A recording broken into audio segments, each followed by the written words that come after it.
অসম্ভব মজার একটি খাবার আপনাদের সাথে আজকে শেয়ার করব। এই খাবারটা যে একবার খাবে সে কখনোই ভুলবে না, এটা এতই বেশি মজার। আমাদের এইখানে এই খাবারটাকে দুধ চিতাই বলা হয়। আমি প্রথমে দুধটাকে ঘন করে জাল করে নিয়েছিলাম এবং বারবার জাল করার ফলে যে সরটা উঠে এসেছে সেটা আলাদা করে রেখে দিয়েছিলাম। সর বা মালাই যে যেটাই বলেন না কেন। আর এই তো এইভাবে স্লাইস করে চিতাইগুলোকে কেটে নিয়েছিলাম, মানে ছিঁড়ে নিয়েছিলাম। অনেকে এটাকে চিতই পিঠা বলে, আমরা এখানে চিতাই বলি। সেটাই আমি ছিঁড়ে রেখেছিলাম। হালকা গরম দুধের মধ্যে আমি কিছুটা মালাই মিক্সড করে নিয়েছিলাম আর এই ছেঁড়া চিতাইগুলো দিয়ে দিচ্ছি আর কিছুটা আম স্লাইস করে রেখেছি। এই দুধ চিতাইটা সবকিছু দিয়ে একসাথে নেড়ে তারপরে 10 থেকে 15 মিনিট ভিজিয়ে রাখার পরে এটা আসল টেস্ট পাওয়া যায়।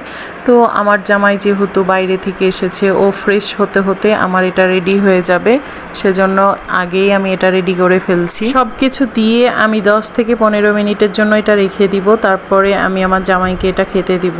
আর এটার উপরে আরো কিছুটা মালাই রেখে দিব। বেশি করে আম আর বেশি করে মালাই দিয়েই এটা অসম্ভব মজা লাগে খেতে, আর সেজন্যই আমি এখানে বেশি করে মালাই দিয়ে দিব। আর আমার জামাইয়ের মালাই খেতে অনেক বেশি পছন্দ করে, সেজন্য ওর জন্যই যেহেতু আমি এটা তৈরি করছি সেজন্য বেশি করেই মালাই দিব। আর ও এটা খেতে অনেক বেশি পছন্দ করে। আজকে রাত্রের ডিনারে তার এটাই খাবার। অনেক সহজ একটা খাবার আর খেতে অসম্ভব মজার। এই তো রেডি হয়ে গেল আমার আম দুধ চিতই পিঠা।